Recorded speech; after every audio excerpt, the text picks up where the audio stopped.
ошибка, позакрывали эти массивы, волк разводится. Местные жители бегают по горам, совсем другая подготовка. Да. Мои собаки отстой. В 5 классе принес лосенка домой, у 12 лет, наверное, мне было или сколько. Как мы приехали у Карелии, там жарко еще. Здоровый матерый волчара лобатый, который как его барса поймал за шею. Покажи мне свою собаку, и я скажу, какой ты охотник. Молодец, тогда ты его завалил.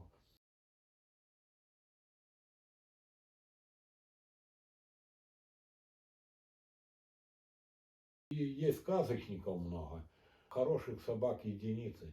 Потому что, как говорится, покажи мне свою собаку, и я скажу, какой ты охотник. Не зря пословица это есть, понимаешь? Держат-то многие. И есть сказочников много. Они рассказывают тебе, как я был на выставке, этого говорю, ну как тебе русский этот, работа? Да, а говорю, какой поиск? Ну там 250, может 500 метров. А я говорю, а как ты определил ее? А я иду, это, ее нету. Я свись, она мне гау-гау, это самое, понимаешь? Ну, я говорю, ну, все понятно. GPS тебе есть? Нету GPS. И они рассказывают, какой поиск. Пока у тебя нету GPS, ты про поиск и про Работу собаки можешь ничего не говорить. Ты оденешь на ее ошейник и пойдешь в лес, сразу она покажет всю твою работу. Вот тут у нас есть тоже товарищи говорят, что у них собаки там супер-пупер. Ну интересно, я был только рад, чтобы у них были такие собаки, но мне хотелось бы посмотреть этих собак. Понимаешь, если я говорю, что у тебя чекан супер охотник, значит он супер охотник. Он его пустил, вот это поиск. Ушел за километр, нету, ушел за 2, круг нарезал на 3, но он нашел зверя. Он нашел, вот это поиск. А не то, что ходишь день, походил и домой пришел, ну что, ай, зверя в том лесу нету. Правильно? Она хоть бежала, его пол зверя пробежала и дальше побежала. И они рассказывают, да, зверя там нету. Как тебе? А я пойду там и там добуду зверя в том лесе. Ну да. Да, таких мы видели, добуду. Там В есть... разных местах. Собака должен, ну, мое мнение, он должен всегда себя проявлять в разных условиях, в разных местах. Совершенно верно. Куда Миша, бы ты ни приехал. мы с тобой ездили с чеканом. У Брянск. У Молдову, блядь. Это так, у Молдовии пускали, показал себя. Ездили у Брянск, показал. Ездили у Карелию на медведя, показал себя. Где бы мы ни были, и если он работает, то это работает собака. Петрович, там вот я смотрел последний канал, он говорит, мои собаки отстой. В горах не работали по медведю. Не собаки, нельзя было так ему говорить, вот, что собаки отстой. Это не собаки отстой. Во-первых, температурный режим, разные группы мышц, собаки не подготовлены, не в том, что он правильно говорит, он стоит, дрожит. Да, физухи, они не отстой, они хотят работать, но у них силы нету физически. Они не могут преследовать зверя так же, как и он. Местные жители бегают по горам, совсем другая подготовка. Да. А он по лазе, уходя, пыхтит молодой парень.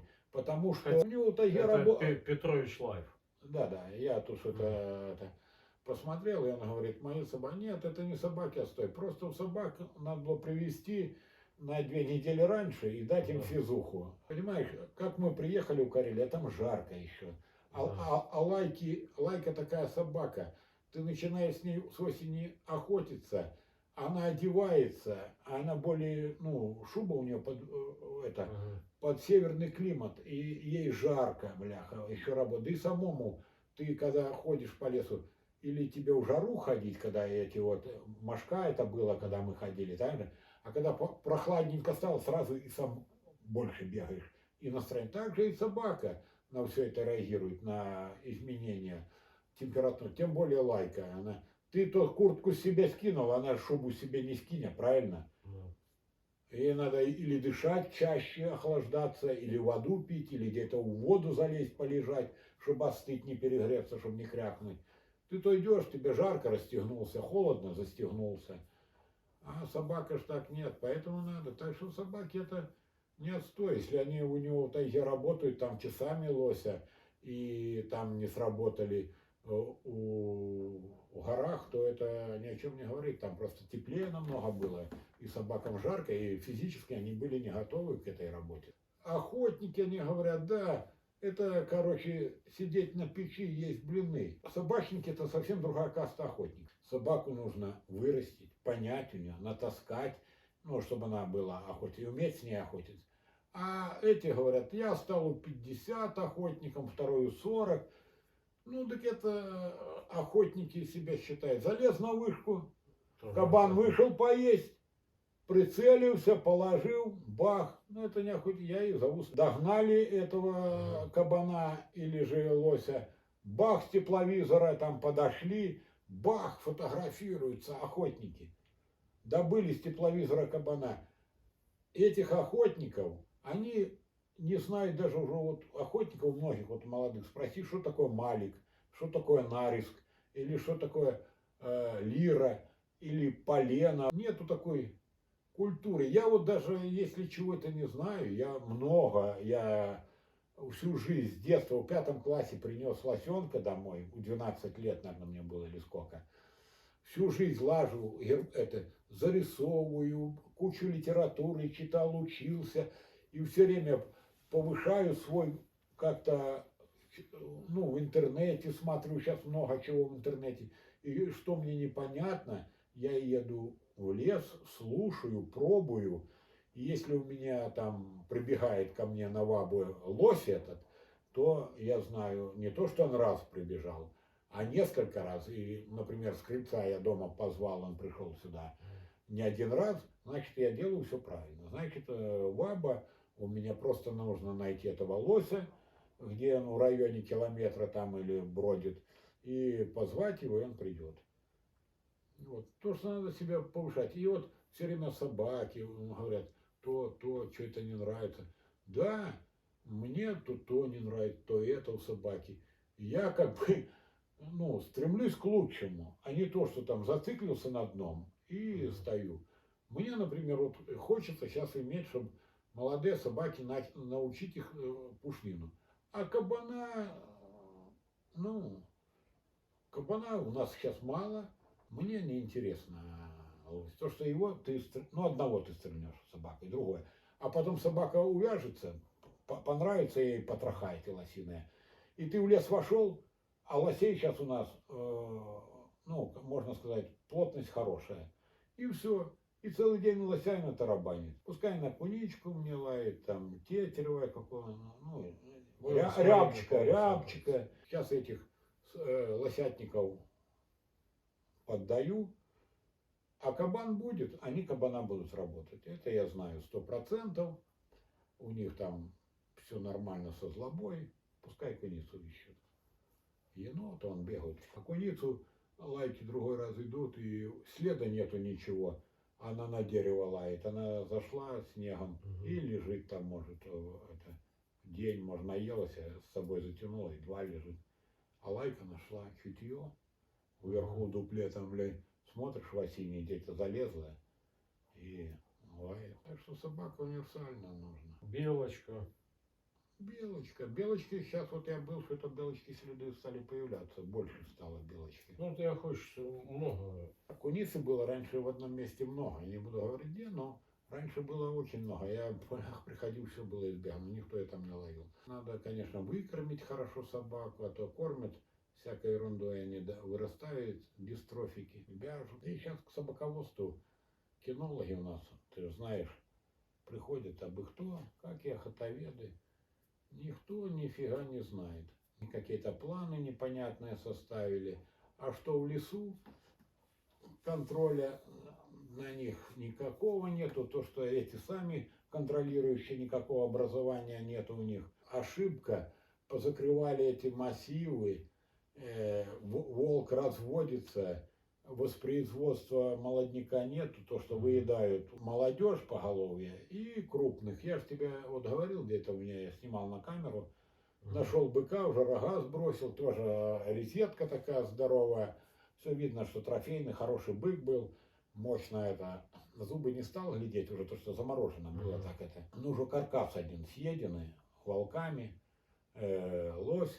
обглоданы, там и енот приходил, ну, у всех, воронье питалось, все, кто там не лень. Ну, причина там, то никто не охотился, я точно знаю, так, чтобы он подранок был. Может, якую травму во время гона, другой бык нанес ему там, или что это еще.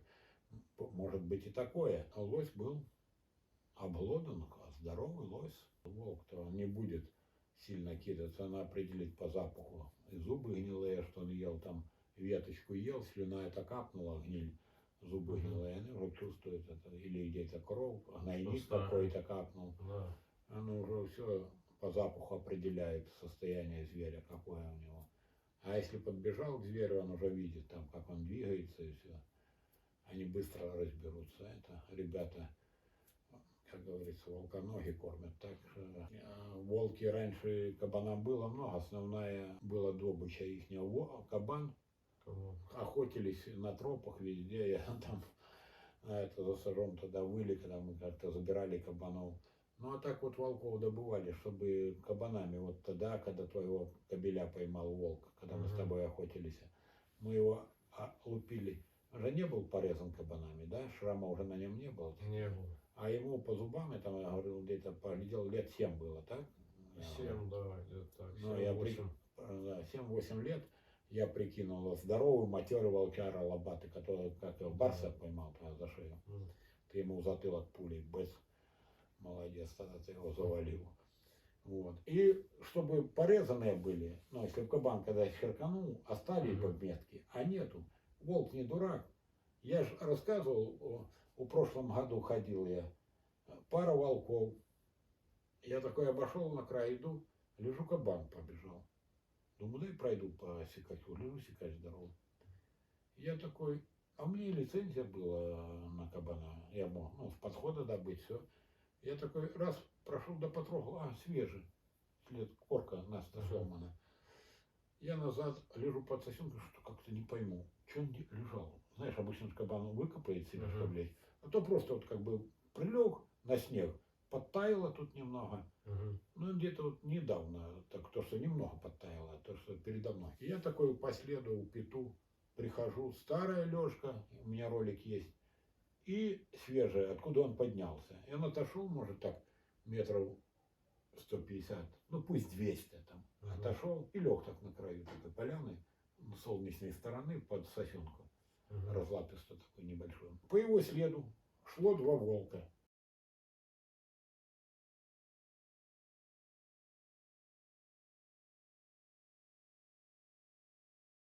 Работают собаки по лосю, пришлый зверь, он, Мотивирует, что собаки сгоняют зверя. они все туда и бегут. И они рвут когти только туда. Я залез туда, да как там, мы поднимаем с тобой, охотились там за сажом, кабан бегит. Я иногда смотрю родословную на 50 лет назад. Работать у этих лозняках и тростниках у купьи. Конечно, не все же собаки будут тебе 100% с помета работать. Кабаны побежали, они гаукнули и прибежали ко мне. Я такой был у том ляцу, нема там ничего.